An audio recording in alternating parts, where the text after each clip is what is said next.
Thank you. Yes, this idea of exceptional life through Tantra. Now, of course, what I want to say first is the fact that the Tantra yoga system is a system of understanding yourself and understanding life from a certain perspective. It's not imposing some ideas on you. I will show, let's say, how to discover this system, because in this way you will see why you can say that Tantra Yoga is a way to discover the exceptional in life. I already gave a hint in this very short culture nut perspective, introductions or what they were there, small pills. I will use some of the ideas here and will develop it, and also there will be some practical advices, and you might be interested to try. First of all, the Tantra Yoga system is a very, it's a system oriented towards practice. It's a system for travelers. This is the reason why the practitioners of Tantra Yoga, they usually speak a highly specialized language. In order to keep this lecture, I have to tell you, I translated all the wording and the conceptualization in simple terms and jokes. Otherwise, it will be deadly boring. Interestingly, it's a system, the most complex system, to discover that life is not boring. But the system is another story. So, here it is. That picture there is the interesting part. Tantra Yoga is the path of awareness in life. Basically, you learn to put the light of your awareness into everything that you are doing, to become self-aware, thus to discover that actually you don't have to make your life exceptional. Your life is exceptional. Stop interfering. That's one of the amazing things. What I liked, one of the most, when I discovered Tantra Yoga and I met my teacher, that was what conquered me. Hey, you don't have to struggle. I'm a struggler by definition. And I would have died of stress until this age if I didn't discover this. Anyway, you can see I'm not doing perfect, but still, you don't know. So it practically saved me by telling me exactly that. Life is exceptional. Look around. And when I met him, I was a student aspiring to a brilliant academic career. I was looking very carefully around. I grew up in a family of scientists. We have the religion of science. Everything has an explanation. Look for it. If you don't find it, you didn't look enough. All the normal scientific families on the planet. And this was, of course, a statement that shocked me because it is so true. Everybody look around yourself. Nature is balanced, is harmonious. All you have to do is to discover and have learning a little bit about the history of science and history of civilization, even though I like to put in reverse commas the word civilization nowadays. You discover one thing. Every time we discover new things about nature around us, we also discover that the first thing we did is to interfere, to take it out of balance, and then we invent. See, for instance, the very big movements today about ecology. 300 years ago, ecology would have sounded very bizarre. Tell to an agriculture, to a farmer 200 years ago, please be ecological. They will say, what do you mean by that? Use only natural products. We use only, there are no other products. What are you talking about? So you see, first we thought everything is exceptional, everything is amazing what we are doing, then we discover, oh, wait a second, actually nature is much better. And now we're trying to go back. So, and sometimes we are even very proud. You see, people are very proud today, I'm an ecologist. You can be as well an oncologist and cure the cancer which we provoke by food and all the things. Because being an ecologist, we just acknowledge the first failure. So what is very interesting in this system is that it's bringing back the common sense into life. Now, of course, that thing that looks scary there is the scheme, the simplified scheme of the double-slit experiment. The first moment in modern science, almost the first moment in modern science, when we started to acknowledge consciousness interfere by intention, but it doesn't matter how, interfere with, even with the physical universe, with matter. So, with other words, our consciousness matter. And in this system, in Tantra-yoga, they speak a lot about that thousands of years ago, exactly in the terms that we start with baby steps to discover today in science. Therefore, briefly speaking, Tantra-yoga is a set of methods of guiding awareness. That's what you learn very much in Tantra-yoga. And the subject of this system is us, the human being placed in the center of its own universe. And today we discover more and more that indeed we create our own universe.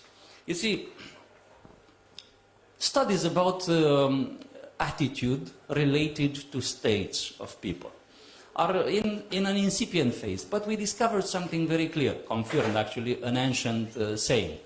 Optimistic people are more healthy than pessimistic people. Can we agree about that? Even if we disagree and you are pessimistic about that statement, you should reconsider, because according to statistics, it is true. Statistically, the immune system of optimistic people is 40% better. Now you can say, but it's placebo.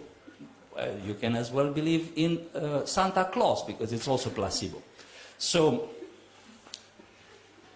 the point is, in this respect, the experience that we have, what is optimistic or pessimistic in life. Attitude is making the difference. You know that beautiful saying, the optimists see the full half of the glass, the pessimists see the empty half of the glass. Now the question is, why one of them is having a stronger immune system? A friend of mine used to joke, because they hydrate more, the optimists, because they see the full glass. Perhaps. I give it that. But statistically it's possible, because they see the full half of the glass and of course they drink it. The pessimists always see the empty half and they don't. Which I'm an optimist who sees always the full glass. So the point is, in this respect, we are the ones influencing our own universe, creating our own universe. If you add to that all kind of modern concepts, such as the quantum field of events, the fact that you attract in life the kind of events you match with, situation goes really interesting. But Tantra Yoga goes to the root of the problem, doesn't get lost into all the speculations. It says, since you are the center of your own observation, and your consciousness is creating the set of events in your life, improve that. You want a different outcome in life? Improve that, and everything will improve. With other words, you discover a new perspective upon things. Leave things as they are. You see, that saying, if you have faith as a seed of mustard, you can even move the mountains. Another friend of mine, after 2,000 years of thinking, said, it is true, but if you have even more wisdom, you leave the mountains where they are. So that would be another perspective. And Tantra Yoga is about leaving the mountains where they are and find your way through life. The subject of the Tantra Yoga, therefore, is you in the center of your universe, and it's a do-it-yourself system. And In this way, we discover that we have the possibility to be the co-creators of our own reality. Tantra Yoga shows the methods to decide or determine our part on the co-creation. Because it sounds very nice to be the co-creator, but co-creator means that you are not the creator. Otherwise it would be a the, not a co. And co-creator means that there are also other co-creators around, which has their own part in the symphony. And Tantra Yoga is teaching how to play your instrument in the symphony of the universe. It doesn't focus on the others. Why? Because the symphony starts with you. And therefore it says, find your instrument, and it's surprisingly how many times we play the wrong instrument in life, if we continue the symphonic analogy. And then how many times, not only that we find the wrong instrument, but because we have very little motivation, we play it very badly. And then guess who is the first one disturbed that there is a very bad noise around? Us. And of course we blame the others, because they play wrong. But very often, when you start to acknowledge yourself in the large perspective, you'll have a moment of silence and apologies. Because you'll realize, oh, I was the one placed in the wrong place. In this respect, I saw years ago a very nice video with the symphonic orchestra, famous. But the focus of the camera was not on the front violins and, we are very active. The guy who's the last one in the row who plays the big drums. It's amazing. That guy stays for 2 hours flipping pages, and then by the end of the thing, and he plays that as if the whole symphony is on him. And it was such a nice thing to see, because indeed, there are all kinds of instruments in life. And that guy was fine to be the last one in the row and give the last beat of a magnificent symphony. And without that, probably it will not be so magnificent. But he stays for 2 hours flipping pages through other people's plays. How many times we occupy the wrong place? Why? But I want to be there in front, seen by everyone. Huh? I want to play the first note. I want to, all kind of I want to. But hey, there is glory also in that guy. Actually, it's more difficult to be that guy sometimes. To follow everybody else in play there and actually give a glorious end to everything. So, I'm just saying that these are perspectives to discover the exceptional in life, perspectives that belong to the Tantra Yoga system. That's what you learn about yourself. Find your instrument and play it well. Unfortunately, when you want to play another instrument, you don't have the aspiration to play well. So you are misplaced and mistrained, or ill-trained. Very bad combination. And imagine the whole orchestra is formed by people like that. No wonder we have global warming simultaneous with global cooling, simultaneous with energy crisis in an energy-built universe, simultaneous with moral crisis in a consciousness-based universe, and so on. It's no wonder that we end up like that. And actually, this system even shows these cyclic ups and downs of humanity. Therefore, basically, you learn how to live consciously, and you learn from conscious experience. This is the most important teaching in your life. And you see today, if you don't try it, you will not really learn something. We started to understand that, but it's a long way to the method itself. With other words, if we are to finish with that analogy with the orchestra, you need to play. You can learn music, you can learn to read notes and all kind of amazing things about music. But before you play, and you play quite a lot, I had a very good trainer in basketball. I did high performance basketball when I was young, and our trainer in the national team was He was coming from NBA. He actually is the one who revolutionized NBA with tactics and schemes and so on. And he came back to his, when he retired as an old man, he came back to a modest salary in his original country. So we had the chance to have him for 1 year as a trainer. And this guy, he was all about playing. Not playing as in foolishly playing. Playing games.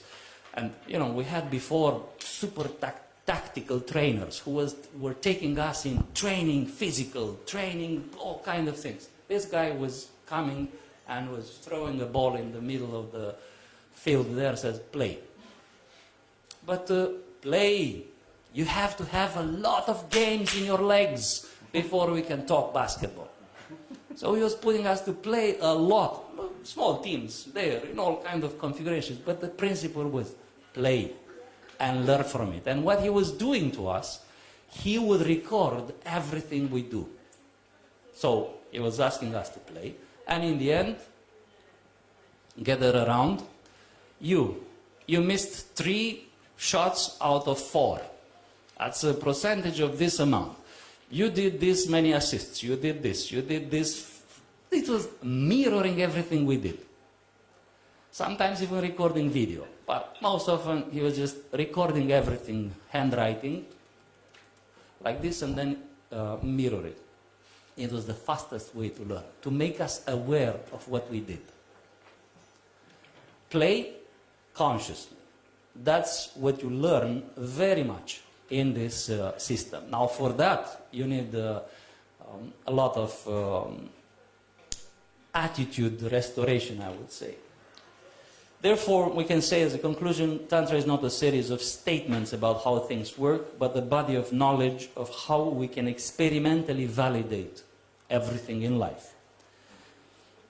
Therefore, Tantra Yoga teaches that life is exceptional when the lights are on. Lights of consciousness are on. And it shows also where the switch is. So you can learn how to switch on your awareness every time you do something.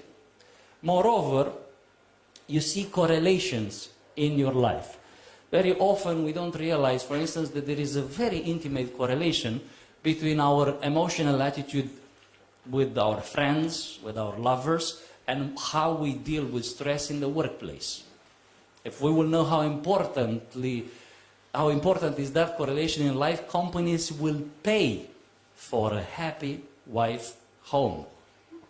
They will pay. You know the saying, happy wife, happy life. And happy profit, and happy company, and happy society. So you can actually prolong it dangerously much. And because of that, of course, you start to see correlations. This is a quotation from Tantra Sara, a famous tantric text.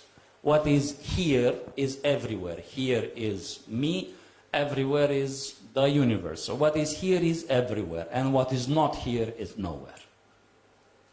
Now, if you look from another perspective, this is what modern science have discovered as the principle of hologram, or the holographic universe. You heard about the concept, is more and more brought forward by different theories today. Well, actually, this is a thousands-year-old text, which was defining exactly what we understand today about ourselves.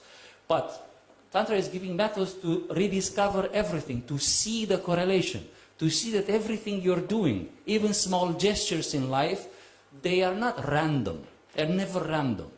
They're the result of all your previous experiences, and very interesting we discovered today, also all your future experiences. The present moment is a continuous combination, a continuous meeting point between the past and the future. I will not go into that direction. You will be mesmerized how now the scientific evidences of that statement are building up. But, of course, we will get lost in the woods. Fact is, everything is correlated, and once you start to look inside of yourself, you will start to see those correlations. And then, of course, that is when you can leave your part of the co-creation exceptionally. Otherwise, it will be always something. Yeah? You learn to play the instrument. but you don't have the script. You are on the wrong page. You are on the right page, but you don't have the instrument, or you have the wrong lessons, and so on. So to live an exceptional life, you need to put everything in the right place. Now here is a very interesting conclusion that you can throw when studying and practicing this system. Mediocrity means to always compare with the others.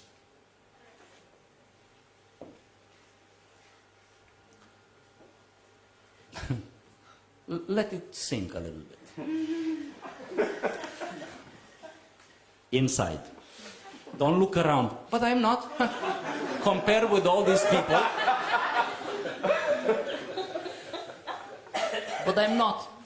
Well, exceptionality means always compare with yourself. That's why. You see, the Tantra Yoga system put an end to this continuous struggle with the ego. The ego puts us in the center of the universe. And then we want to take that center back to the center of the universe, not a false center which we call the ego. Tantra is saying that ego doesn't exist. Stop enforcing it. And it exists. You form it by comparing yourself with others. Children, when they grow, that's exceptional. That's why they grow. In your parents, probably there is still somewhere next to a door a meter which your mother or your father keeps very dear, and every time they repaint, they avoid to paint that side of the door. Yeah. Isn't it? Or in many houses you find that. That's kids are comparing, and you don't compare with your brother. I have a brother. And we grew up. Of course, it was a difference of years between us, so but still, we didn't compare with each other when we were kids. I was comparing with myself when I measured there, sitting there. Ah, look! I was calling my mother, look, 1 centimeter! Ah. After a while, I stopped measuring. And guess what happened?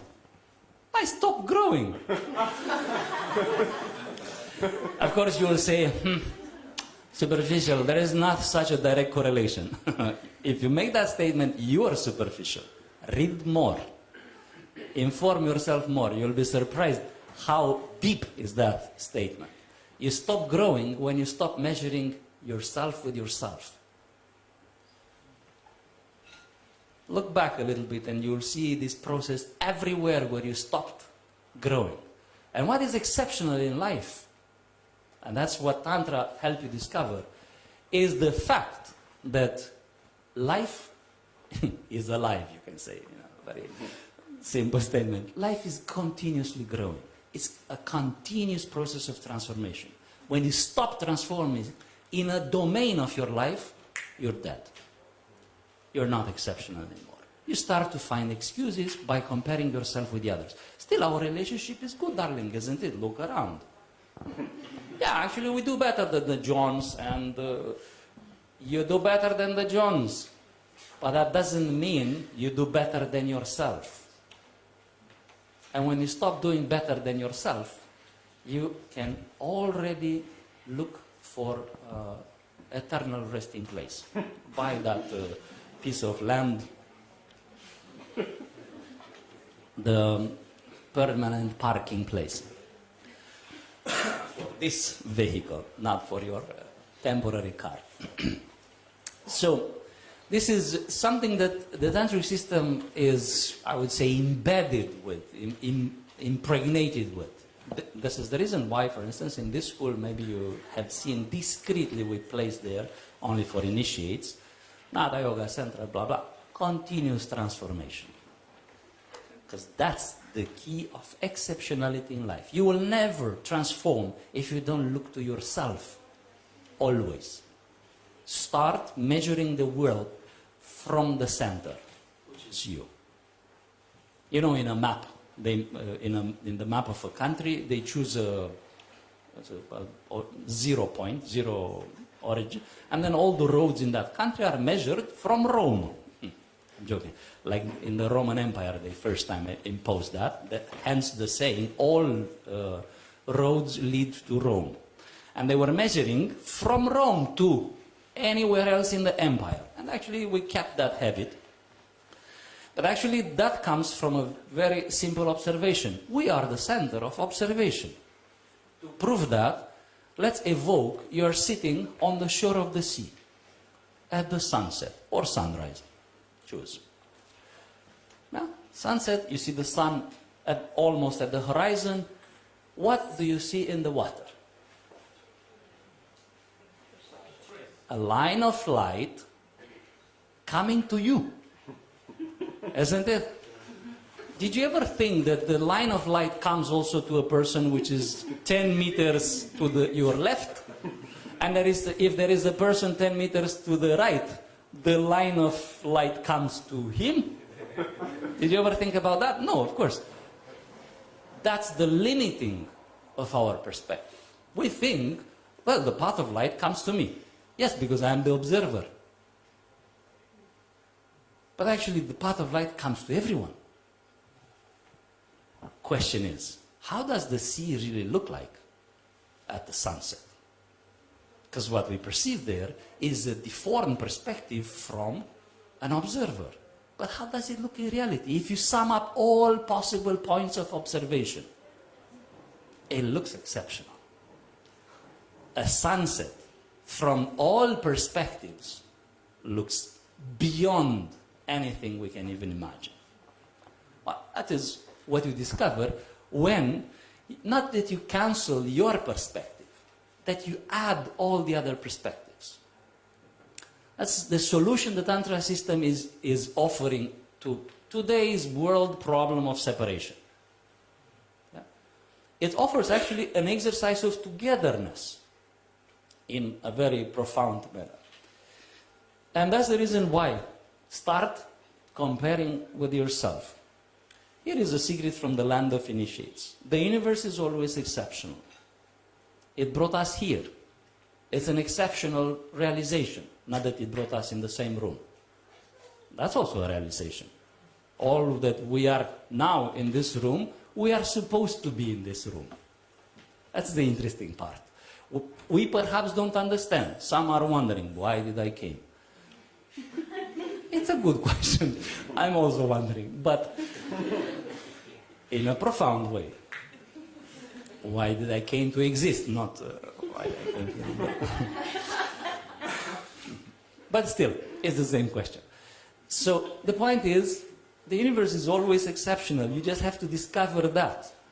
And in this way, we need to flip our perspective by training. Now, flipping this paradigm is, in fact, coming to the original one. The original paradigm says like this: the universe is always exceptional unless we interfere and start to believe otherwise. Now, the thing is, the fact that an optimistic person is more healthy shows what? Nature doesn't believe in pessimism. Nature is pessimistic about pessimism. Doesn't believe in it. Nature believes and encourage and support and sponsor optimism. You don't see in nature a failure of adaptation. On the contrary, there are so many solutions. We cannot keep up with the solutions. So what is amazing with this system is that it helps us to go back to this original perspective in life. Life is exceptional unless we start to believe otherwise. We believe in unlock. We believe in not being healthy. We believe that we are not worthy. We believe that we are sinners. We believe all kind of stuff. That is our brilliant contribution, brilliant in reverse commas, to the perfection of the universe. So the universe, in its perfection, created us. And the first thing we do is to stain the perfection. Do you like it? Yeah, what did you do? You just stain the perfectly immaculate universe. Yeah, but it's original. It's true. the only way to be original in this universe is to be stupid, to be negative, to be unhealthy. That's the only way to be original. I wrote origin. You see, when people are closing perfection, they start to look alike, act alike. When people start to be cuckoo, or as many people, as many cuckoo-ness today. Really. And now we even stop labeling it. We call it normal. Yeah, okay, you can believe all kind of things. You can, yeah, I don't want to go there because it's...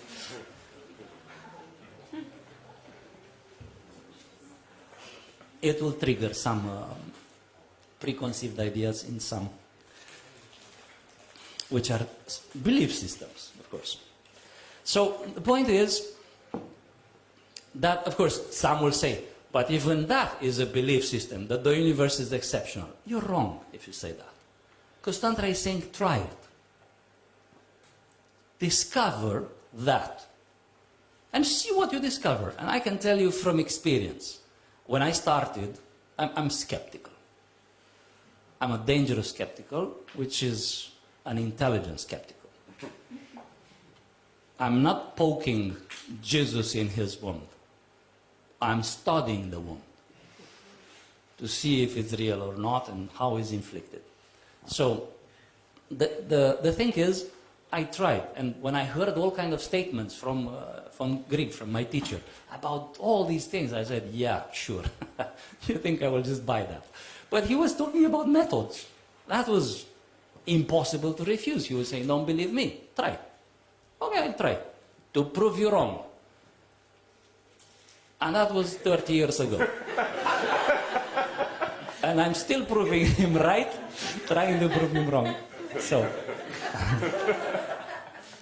what I'm saying, try to prove me wrong. Try. But practical, not mental speculations. Yeah, you don't want to go there with me, in that room. The way we use our free will, that's what defines the individual perspective in life. Free will. Now we talk a lot about this free will. Will is an energy, and it's one of the simple discoveries that you have when you learn about yourself. Actually, your will is free in the extent you have this energy of will. Otherwise, you can't speak about free will. Nobody can give you free will. Nobody. If you speak, yes, but how about my freedom? I'm a free person. Yeah, you wish.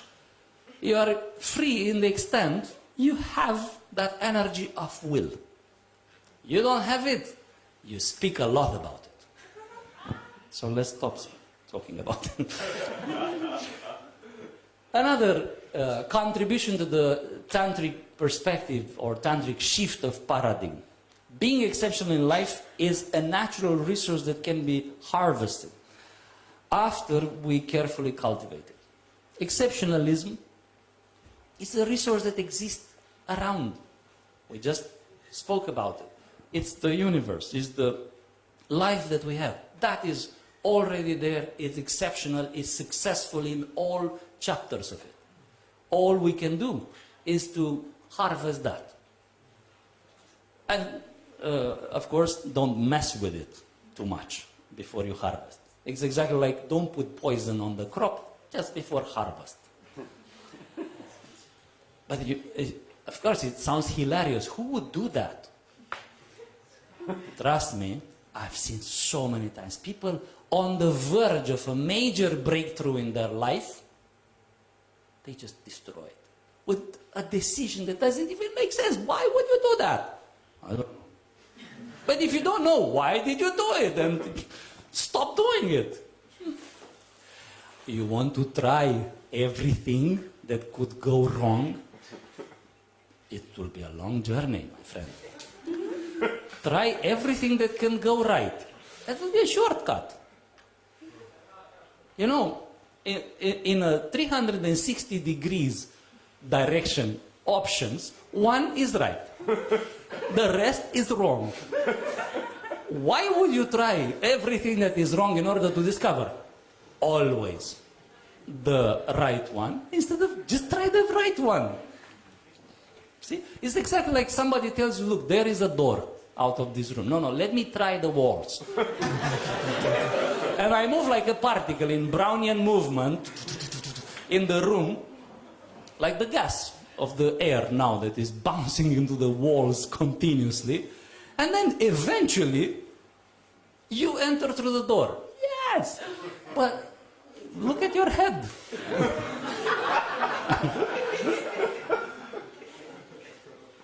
You can also exit the room pretty.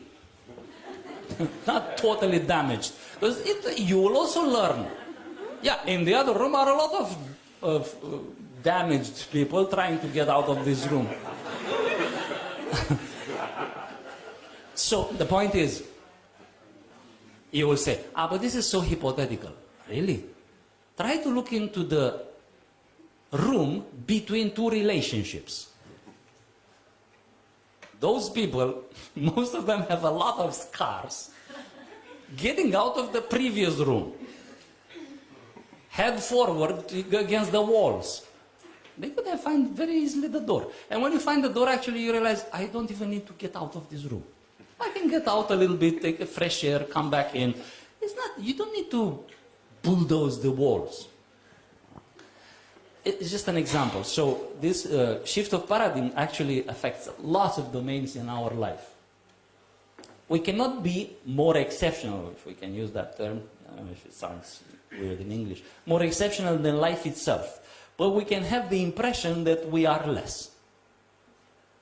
This is another important paradigm that you discover through the Tantra system. Tantra system is presenting view in life that you can check for yourself. It says, for instance, love. Love is an energy in the universe. There is a source, if you want, of love, exceptionally intense in the whole universe, radiating for everyone. All you have to do is to tune in, and you have the same quality inside of you. What you do with it, that you love your pet, that you love your enemy, that you love your friend, your lover, what you do with it is your free will.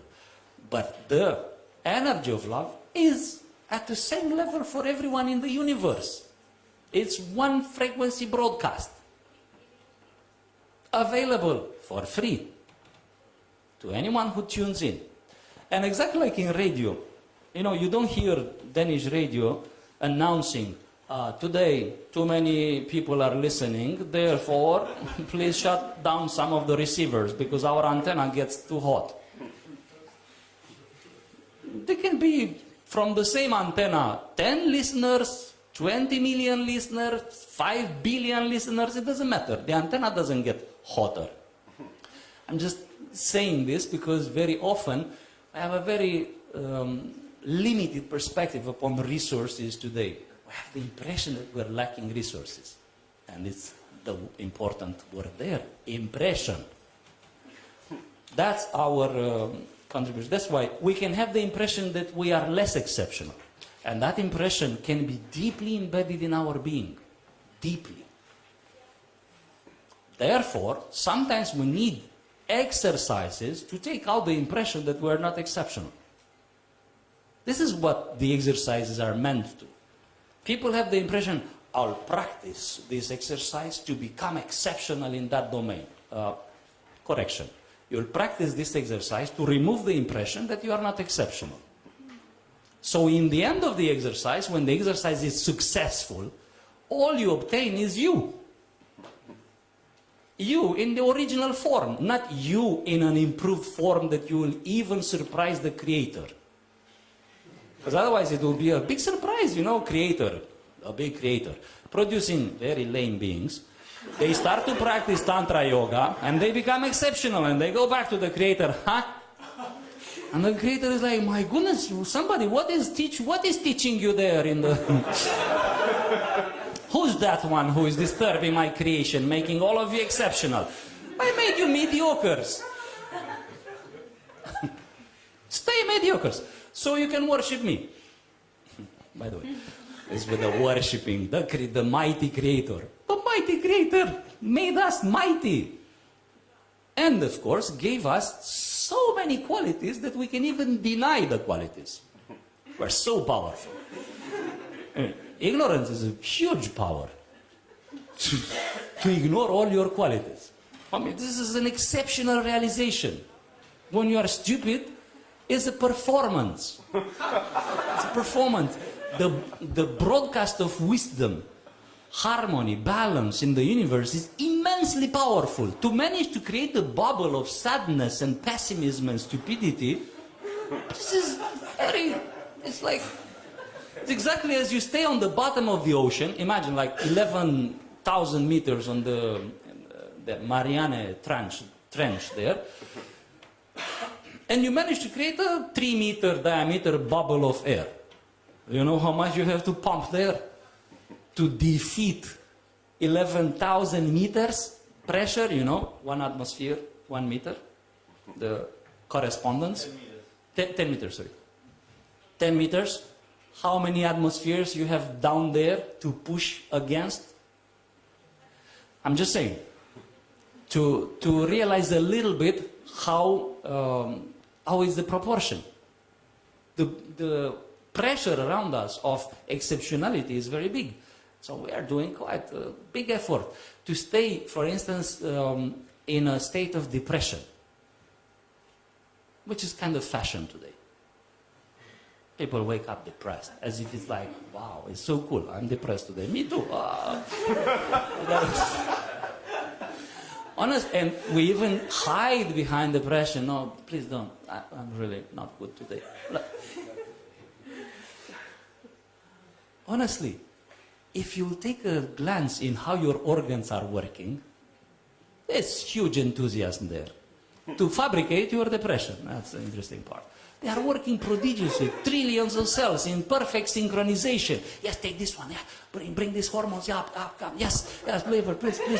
So, you don't see anyone depressed around inside, but the outcome. Life sucks. How did you come up with that from this? It's really like, it proves only one thing. We are given huge powers. The problem is what we do with them. And that's the thing. That's the reason why the Tantra Yoga system is simply a system to bring back the ownership of your choices. That's all. Because we think we own it. No, we don't own it at all. It's a set of beliefs that we have, layers after layers of all kind of experiences that became subconscious and programs our reactions. You just start to remove these parasite lines in your original programming.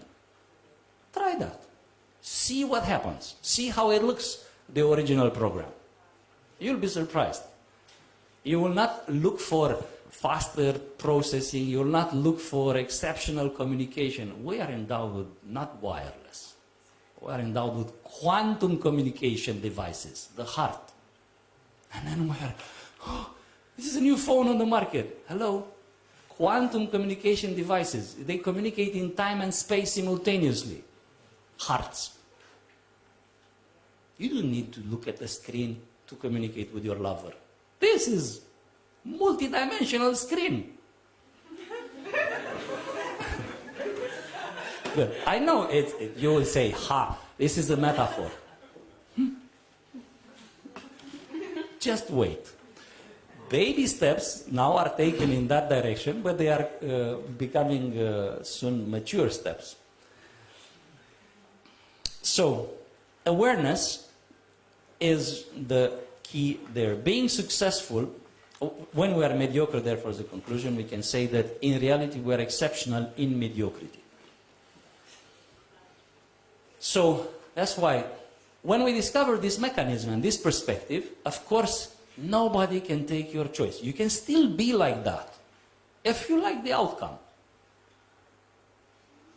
Interestingly, from my experience, everyone who discovered the real choice choose happiness. Why is that? Ask when you meet the big boss. You can ask that question. Why? I'm also curious, but I'm waiting for the...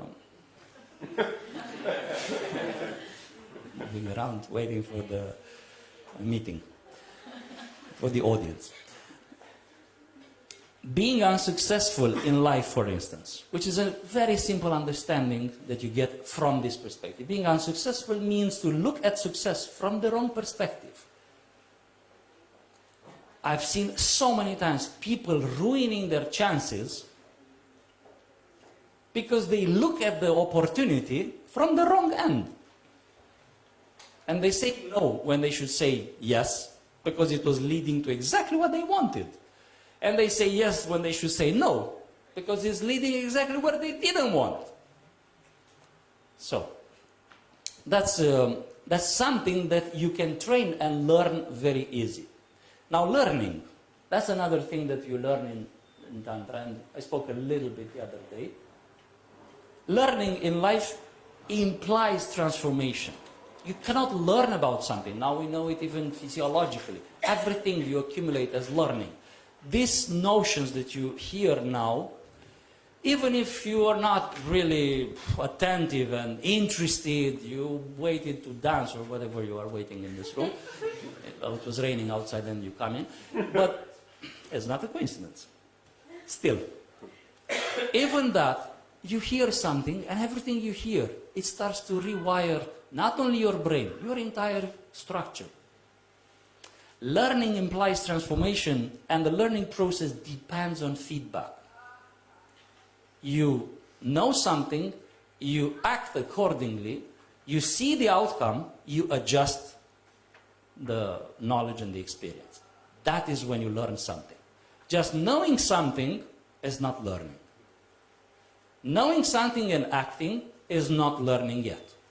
Knowing something, acting, getting the feedback, approving the feedback in, you started to learn. That's the real process of learning. Now, awareness, therefore, is the essence of the feedback. And Tantra Yoga teaches you how to deal with this power of awareness that gives us feedback. To put light inside of you is showing that, hey, your attitude in every moment is an energy that depends on how you are in your daily life according to different systems that you activate through what? Through your awareness. Therefore, optimism is an energy, you can activate it. Pessimism is an energy, you can activate that one. And of course, it's up to you. The switch is inside of you. People say, you gave me bad news. No, you gave me news that I interpret in a bad way. That I choose to see as a bad thing. That's the reality. You make me angry. No, you acted in a way that I choose to interpret and react to with anger. I choose. I always choose. It was never someone else. The fact that I give, apparently, the control to someone else, that's where the things go south, so to speak. But we're in the north here, so we're safe. That's why we're so proud in the north. Being exceptional implies a viewpoint transformation to fit into the exceptional life around us. So basically, it implies that we flip our perspective to be ready. You see, sometimes people are saying, I want to obtain this job. This is my dream job. The question is not if you have it or not. The real question is, are you ready for it? Because the universe has a very interesting habit. It always gives us what we are truly ready for. So if you are not happy with what you got, look into how ready you are for what you want. And again, practicing with these methods that brings light of awareness, you'll discover, oh yeah, I was not ready for that. I wouldn't handle it. I will ruin my health, my optimism. I will ruin my relationships. Who knows what you will do? And of course, sometimes we are even given the power to push it. And people do that. No, but I really want it. Okay, if you insist. Have it your way. And then you do it my way, as in the song. But then you discover your way was less than the universal way, which was already perfect. You would have taken that one. So that's why being exceptional is, in fact, the transformation of our viewpoint so that we fit there. You want to live in a world of optimism. Some people say that. I wish everybody around me would be optimistic. Are you ready? Have you been in a room with optimistic people? No. Reformulate. Have you been in the room with one optimistic person? Sometimes it's difficult even to listen to what I'm saying now, isn't it? Some things are edgy. That's the result of optimism. It's hard to be in the room with an optimistic person. With two, it becomes almost unbearable. To be the only pessimist in the room, are you sure you're ready for that? But sometimes people say, yes, the world should be populated with angels. I totally agree with that. Fact is, are you one of them? Because you don't want to be the only demon in a world of angels.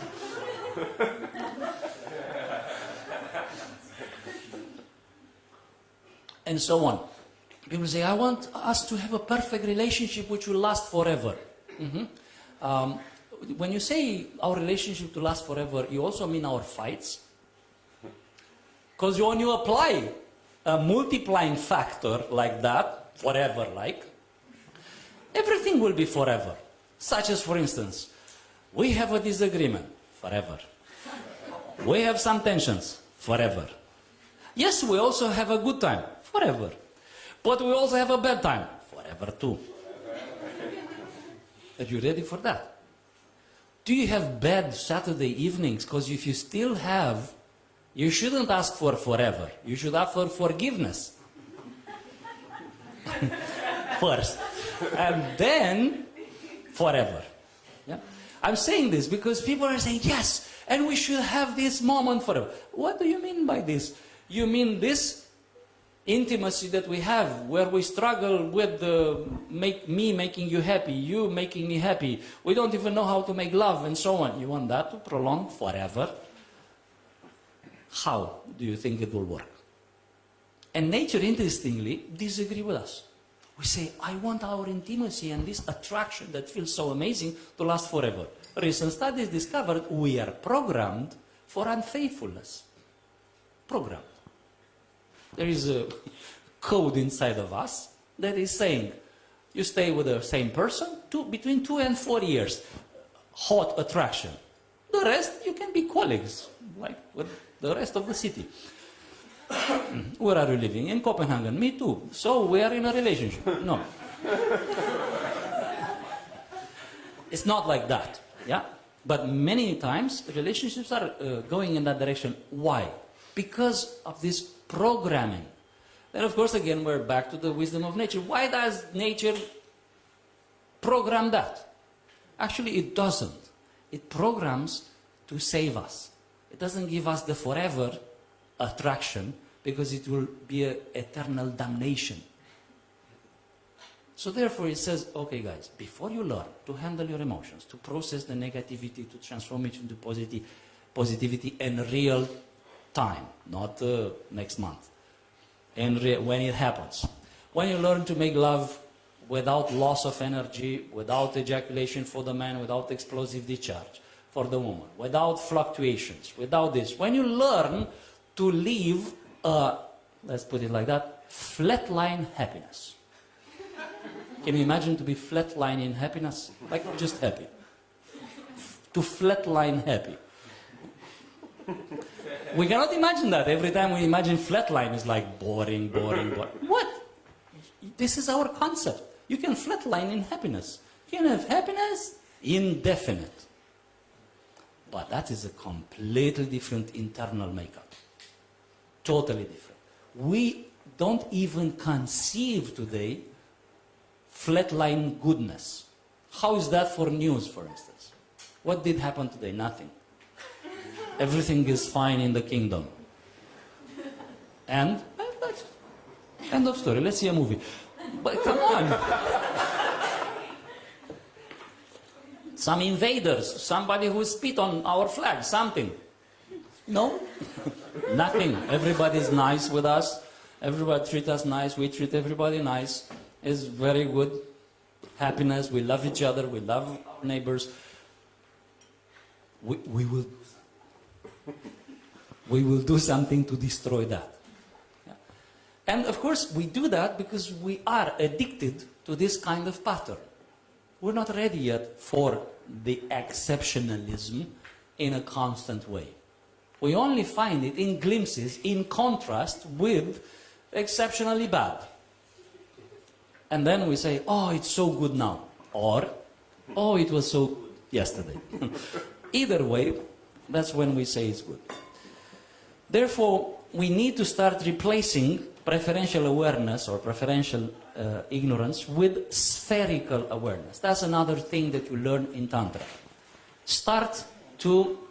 You start to learn to look into everything equally, spherically, so to speak. Also in the things that you like to see, also in the things that you don't like to see. In everything equally. And that is something that the Tantra Yoga system is teaching very, very well. Because that is the path to exceptionalism. That prepares you for constant happiness, for instance. Constant love. Constant ecstasy. Without needing to interrupt it a little bit to put it in contrast with suffering so that you can appreciate it. But for that, you need to expand your awareness constantly. That's the solution. Equal, constant expansion of awareness. And actually, that is what you learn in very intense experiences in life. Hence, the exceptional value of orgasmic states. Some of you just heard about all kinds of things about orgasmic states. Well, orgasmic states are a very good introduction to exceptionalism in life. Imagine that we are capable of that. You know, sometimes very boring people go home and have an orgasm. Can you imagine that? Imagine a person that you think is very boring. Wow, come on.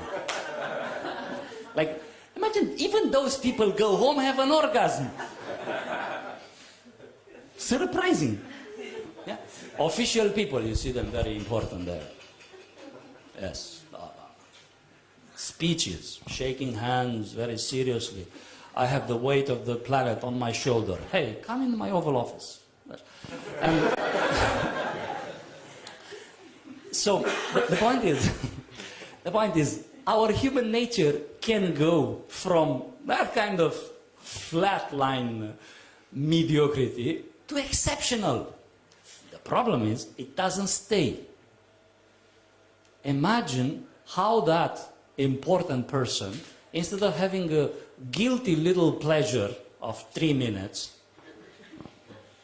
goes home or in the Oval Office, if you live in the White House, or whatever, and instead of a quickie, you have a longie. You have a eternally. Yeah. Imagine how you go afterwards to negotiate with the Koreans. Hi, Kim. How's bro? How's life? Listen, buddy. Let me tell you something. Leave the nukes and all that. Did you try Tantra? No, honestly. Like, I saw you are with this pretty singer and so on. She doesn't look very happy.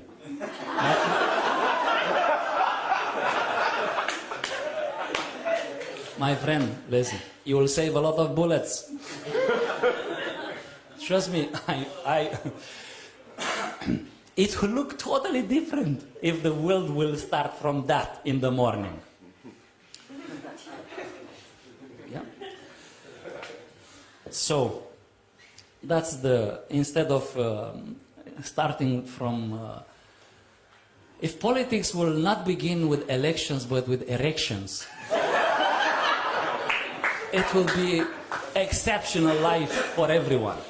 Unfortunately, it is begin with elections. They just missed one letter, which makes a huge difference. Of course, it sounds hilarious when you put it like, oh, I put it on purpose, because otherwise you will fall asleep, you will never listen to what I'm saying. But the idea is, that is extremely profound. Tantra shows the connection. Because indeed, virility, erection, is related to awareness, deeply related to it. And a person who is fully aware is capable to process in real time life solutions, come up with the real solutions, not with all kind of strange, bizarre, altered realities. So, it is profound. But you discover it by making these steps. Therefore, spheric awareness is the essential condition for living an exceptional life. Exercises of turning awareness towards our being, with all aspects, are actually the subject of the Tantra Yoga practice. All the practice is meant not to make us exceptional, but to make us exceptionally aware. That's the whole purpose of the practice. If you mistake that, if you forget about that, you'll waste a lot of time. That's the whole purpose of any spiritual practice, to make you exceptionally aware. What you do with that exceptionality in awareness, interestingly, aligns you with the rest of the universe. You see that recommendation, do no harm. And we try so much to do no harm, and every time we try, we do harm. Because we're not able to process such a complexity of life. But life itself is processing itself. All you have to do is to align yourself with it. And that alignment comes with this exceptional awareness. Improving awareness means to see more details that need our attention. And that implies the courage to keep looking. Very often we don't look, we don't keep looking. We just stay there, and that's why we call it preferential awareness. We are aware of something, and sometimes next to it there is something which needs also attention, and we prefer to shift the attention to something else. Therefore, making transformation a dear companion in life is one of the conditions. The slogan, continuous transformation, is not only the secret of an exceptional life, it's also the key to continue to go on. That implies courage. That implies that you start to know the difference every day. Every day you discover a new horizon. The danger of discovering a new horizon is that your old horizon is out of date. And of course, we would like to be comfortable at some point. Think very well of this scheme. I would like to settle myself. Even spiritualists, people say, yes, yes, I practice now, but when does it end? Let's rephrase that.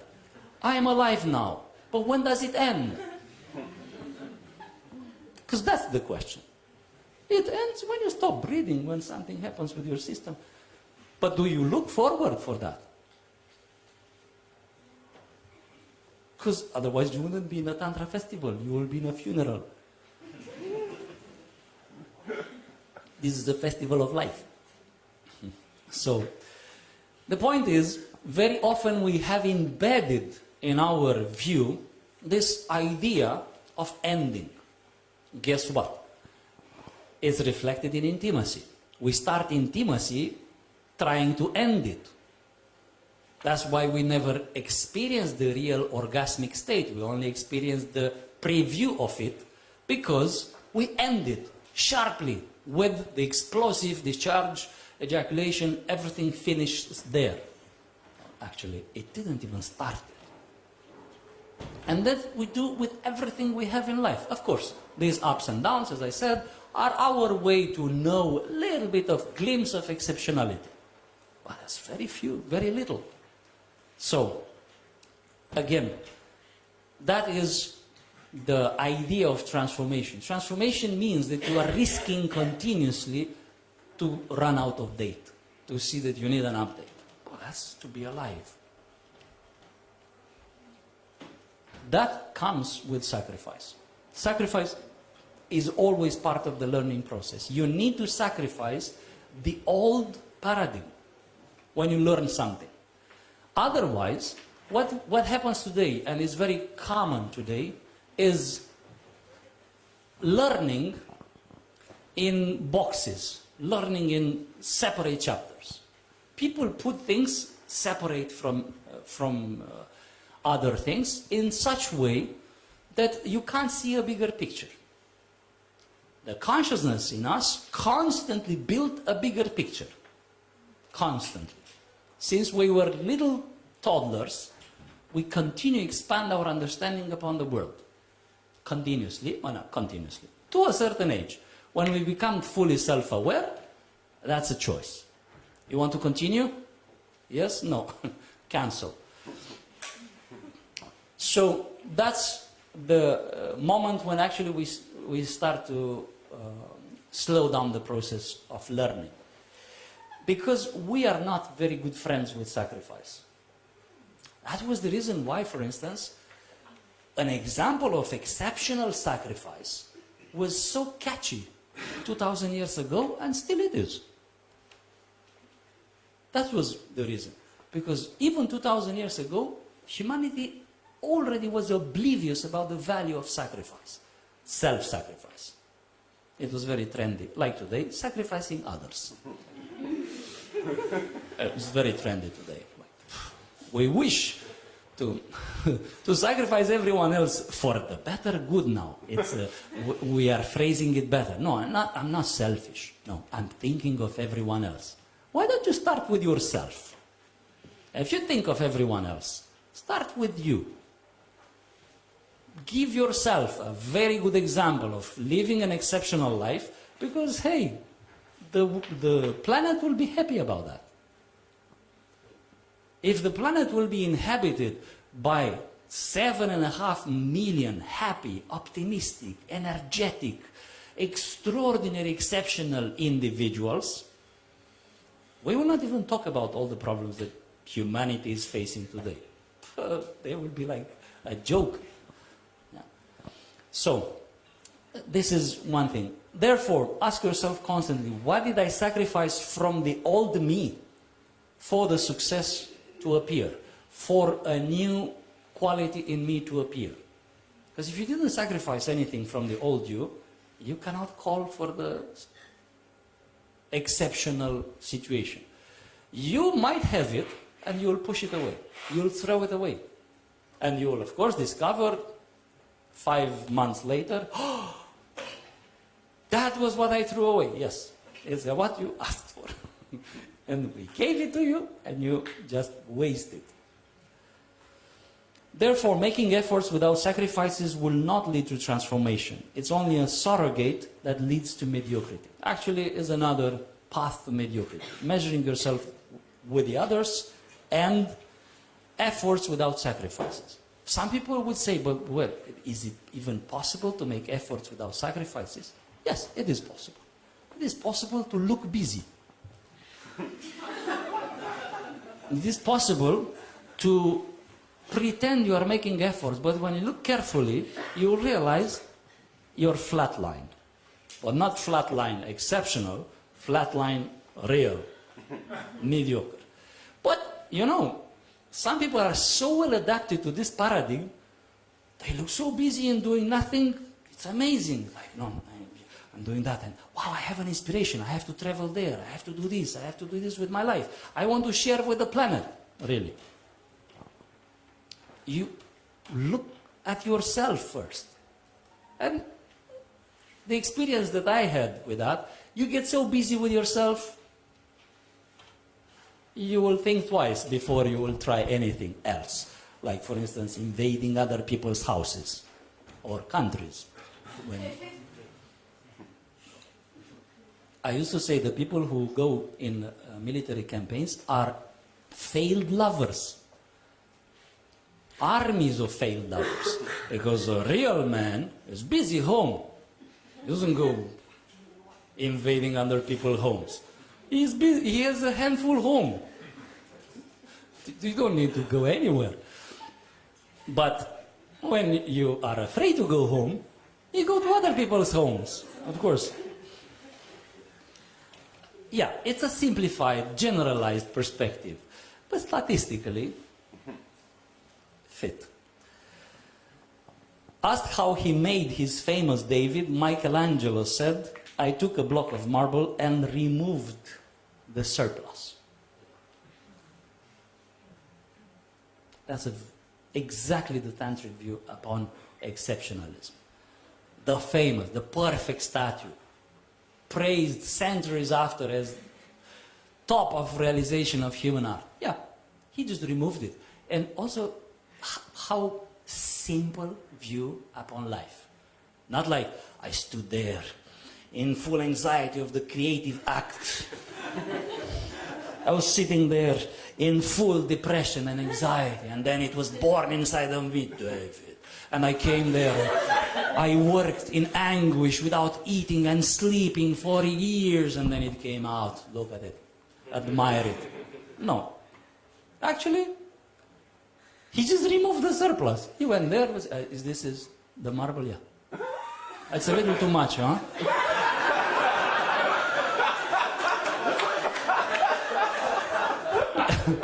You brought a little too much. I can fix that. No, there's no problem. Guys, yeah, you can go put it there. Yes, thank you very much. He looked around. Yeah, a little bit here, a little bit there. Yeah, no, that's no problem. And he was working. He went in the night and made love. He invented some parachute and flying machines in the afternoon. He went dining with the dojo. And, like really absolutely simple, banal life. And in the 3 hours in the morning, he was removing surplus. Yeah. And when you will meet him on the street, he was not like all the other self-righteous artists walking around. He would be like a worker. What are you doing? What is your job? I'm removing stuff. Fixing stuff. But no, I'm not doing anything exceptional. And the universe disagreed. So, what I'm saying is that this is exactly the view you find in the Tantra Yoga system. You remove the surplus. Now, it's even better. The surplus you put previously. It gets even better. So it's not like you can blame others. Look what you did to me. Now I have to make David. It's a pumpkin. How do I get to David? I have to dig a lot to get from a pumpkin to David. Yeah. But no, actually, you put the surplus there. That's the beauty of it. Yeah. And, yeah. The first courageous act is to look in a mirror. It takes courage in a real mirror. Therefore, the first step that you discover in Tantra is actually discover the David deep within, analogically speaking, and eliminate all the false ideas about what you need to do or to achieve. Because there are a lot of false ideas about that. Of course, then the mediocres are saying, so I don't have anything to achieve and to do. Yay! No, wait. David is still waiting. So when you discover David is not like, leave the pumpkin as it is. No, deep inside of the pumpkin is a David waiting to come out. But you want to create something else. That's the problem. And you are probably the wrong material. So, the first step is to discover. We can say from this perspective, Michelangelo sacrificed all the non-David personal motivations. Everything else, he just sacrificed it. He wanted to do maybe something else also. He said, no, not now. Let's get this David out of the marble.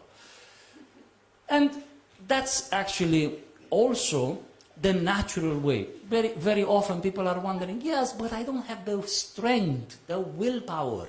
I don't have the stamina to go all the way to exceptionalism. Listen, you are exceptional. All you need to do is to remove the false ideas about yourself. With other words, all the other additional motivations, the non-David. And then you will discover that the David inside of you, analogically speaking, has its own power. You don't need to empower it. Of course, it's a leap of faith. That's why they say faith is important. It is a leap of faith. Here the false ideas that we created are kicking in and says, are you sure is it correct? What if it is not? You want to try the window instead of the door? What if it is? Go for it as if it is. See for yourself. Yeah. That's one of the elements regarding sacrifices. Then, when we do not have our own inspirations, how do we follow a goal? We link David, so to speak, with something personal, and we create a toxic motivational scheme. If I finish the statue, everybody will love me. And actually, I have very little parental love. I feel a little bit weak and not very important in life. I would very much like to be a little bit appreciated. Therefore, I will finish the statue. Or, second version, very often we use the first one, find the David deeper within, the real David. Because that one has the power to come to the surface. You just have to find it. You just have to dig deep inside until you find, oh, that is me. With all the exceptionality. Oh, you will be taken by the wave of transformation that comes from inside. And when you run out of that wave, and sometimes it happens, and people say, I don't know, I feel flat again. Dig again. You will tap into that resource again. And therefore, replacing the motivational schemes with deep aspirations is the work of a true initiate in Tantra and in everything else in life. Don't settle for motivations. If I do that, I obtain that. If I do this, I obtain that. Find your aspirations. Aspirations are driving you. Motivations are stopping you. Apparently, they drive you somewhere. But in reality, they enchain you deeper and deeper inside. So, it's a very important observation. Not known. Today, currently, we are using motivations for everything. We even learn how to motivate ourselves, which I find it really hilarious. It's like teaching a bird to walk. An eagle, imagine. An eagle who can dominate the sky and say, no, no, let me teach you the real thing, walking. And you know, the eagle who is oblivious about his wings, he starts to listen to you. Okay, one step at a time. And the eagle says, wow, this is deep. This is very deep. Because I was imitating the frog, 2 steps. No, this guy is very, one step at a time. Move forward. That's so deep, really. Constant move forward, lean forward, 1 step at a time. Amazing. How did you come up with all this? I was a worm once. And I learned to walk. A worm. So, but the eagle doesn't need that. The eagle just need to, excuse me, the former worm, come here. You look delicious, by the way. What are these for? Because this, I understood. Okay, I learned to pace nicely. Look, I'm doing fine. I haven't. But what are these things? I just discovered it. And I have another one on this side. So, guess what? That guy will know nothing about it. He said, ooh, what is that? Indeed, I have no idea what it is because I never turn into a butterfly. I thought it's a myth. And then the eagle start to flap chaotically in the beginning. And then, whoa, what was that? Synchronization, yeah. When the right and the left start to synchronize. And flip, flop, flop, flop, woo. Then he goes up. And he looks down. Look, there is a worm.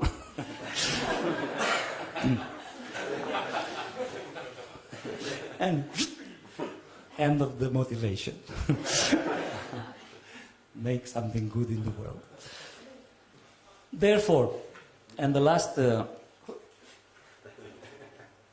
minutes or 5 hours? Or where this came from.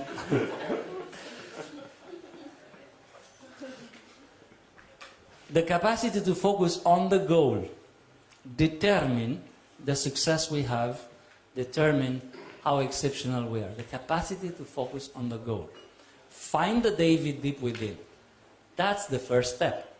Imagine a very scattered Michelangelo. He goes there, 5 minutes. And then somebody goes, hey, Mickey, let's go swimming. Oh, of course. And then, then after swimming, guys, I'm so hungry. Let's go to the taverna or whatever they use there. Let's go drink and get drunk. And women. He was pretty, I was told. And all kind of stuff. Yeah. And then 5 weeks later, David, I feel I missed you. And then another 5 minutes. And then again, another one comes, hey, the king is calling for you. They need some war machines because the Turks are invading. The Turks will find their match. And then he goes there and he gets lost 2 years in producing war machines and so on. And then again he feels, David. What we will see is a very bizarre piece of marble with one hand sticking out, or very beautifully shaped, which could have looked like David, but we would never know, because we never saw the finished statue. And that's what most of lives look like today. Some people discover the David, but they can't focus on it long enough until it becomes that. That's another very important lesson the Tantra Yoga system is giving to us. Capacity to focus on the goal by training the quality of your attention. And with this, I kept your attention. So if you have questions, yeah, you have 30 seconds. We have time for a couple of questions. I hope we will not receive any calls from the White House or cyber attacks from the North Koreans. But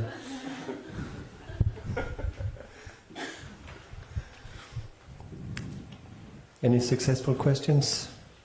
Exceptional questions?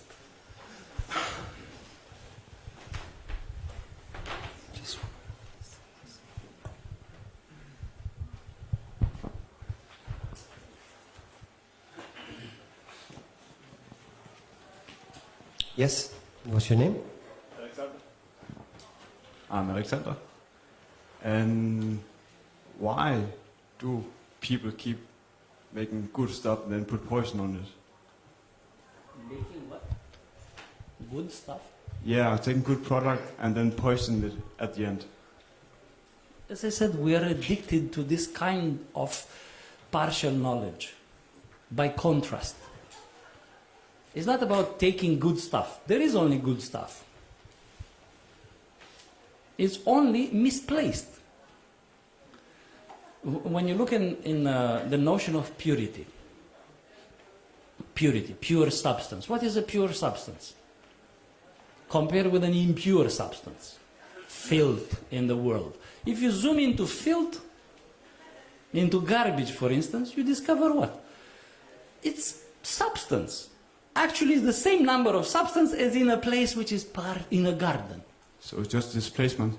It's misplaced, it's chaotic, put there. By whom? By the organizing factor called humans.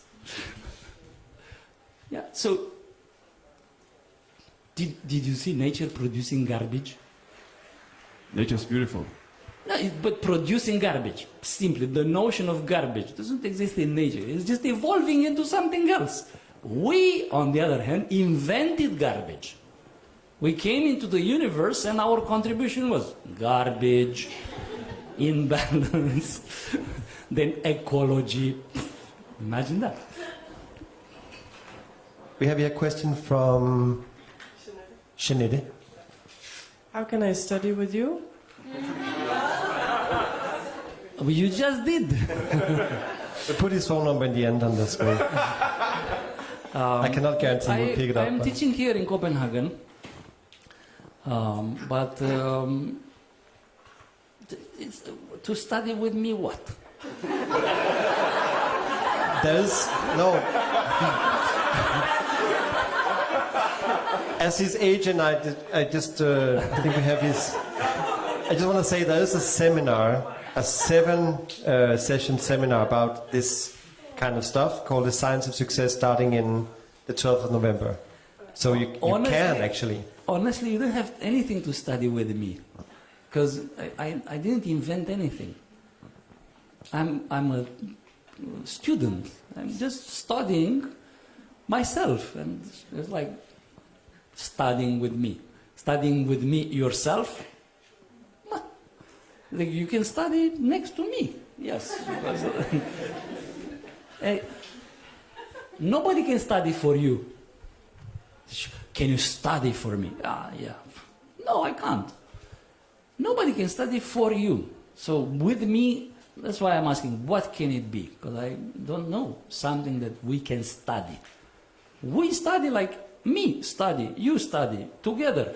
What I show here is not something I invented. It's something I discovered by practice. I was guided myself.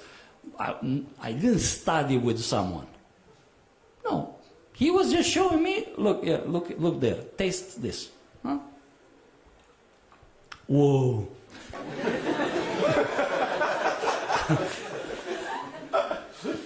I want to study with you. Can we drink together?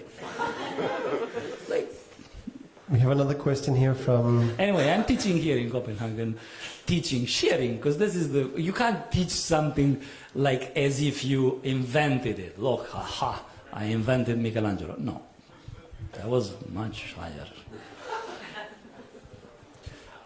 From Adam, a question. I was wondering if you could talk a little bit more about discerning between like finding your deeper David from like the more toxic motivations in your life, because sometimes when you sit down to think about what you should do next, a lot of things can come to mind and it's not always clear what your true David is. You said it. It's not always clear. That's the problem. First, you need to eliminate what prevents you to be clear.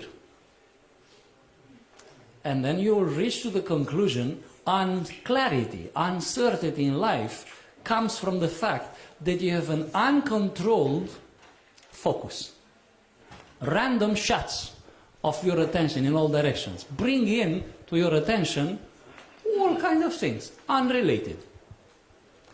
When you eliminate that, you will see totally different.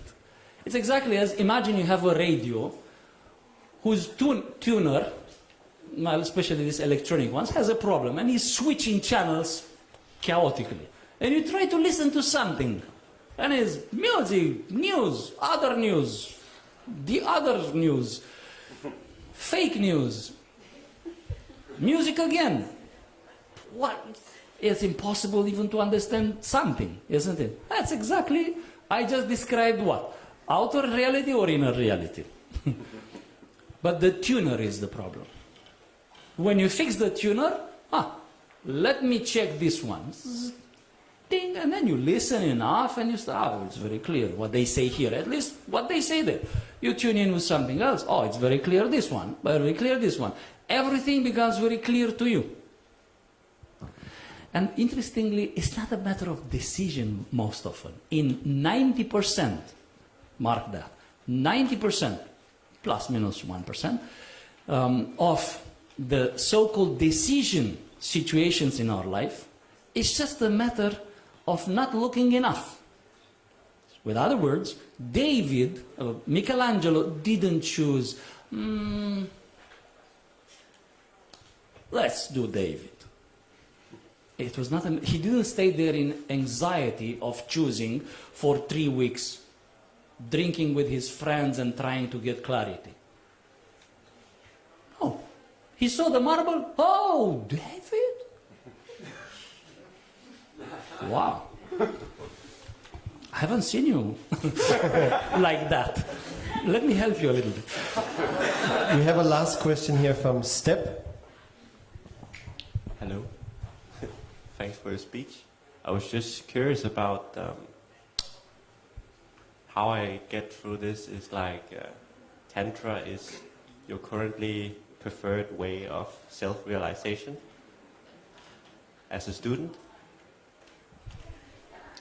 You asked me personally, you want to walk in my shoes or No, I was just wondering. big shoes? Yeah, it's a big shoe, I know, right?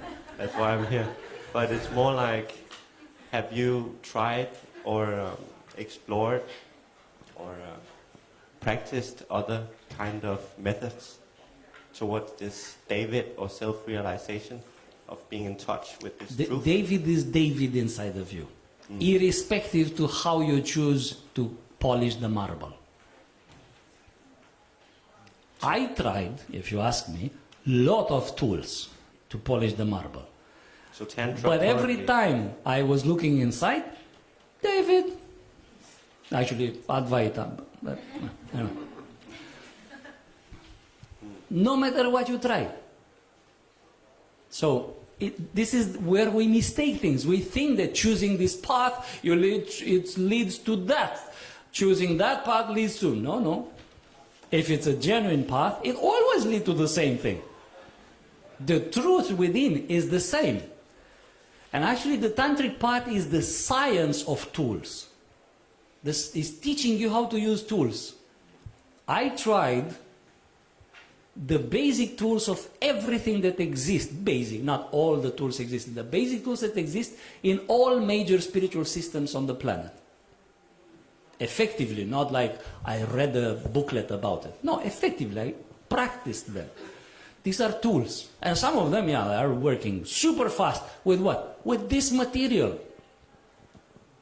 Some will work super fast with another material. Tantra is the science of tools. It's teaching the principles of tools. Now, what tool you take, well, that's a completely different story.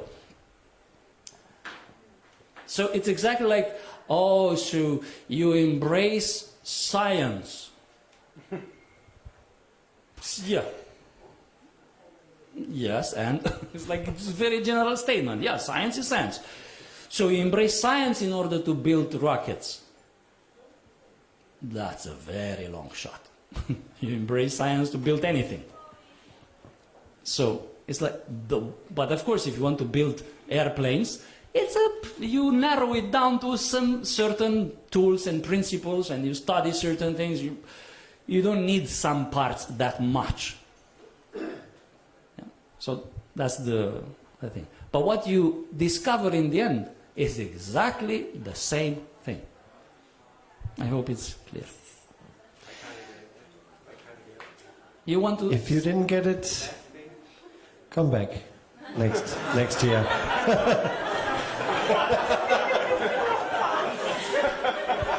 Thank you to Advaita.